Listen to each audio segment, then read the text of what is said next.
10 आदतें घर में बरकत लाती हैं। सुबह सूरज निकलने से पहले उठ जाना रिज़्क के दरवाजे खोल देता है। खाने के बाद अल्हम्दुलिल्लाह कहना नामतों में इजाफा करता है। घर में खुशबू लगाना रहमत को अपनी तरफ खींचता है।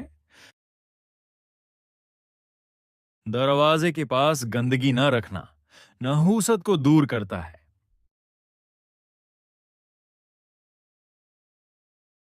मेहमान को मुस्कुराकर खुश आमदीद कहना कुशादगी लाता है।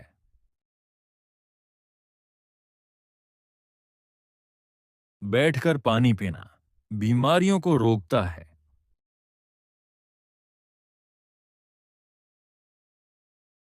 दीवारों से जाले साफ करना बरकत लाता है।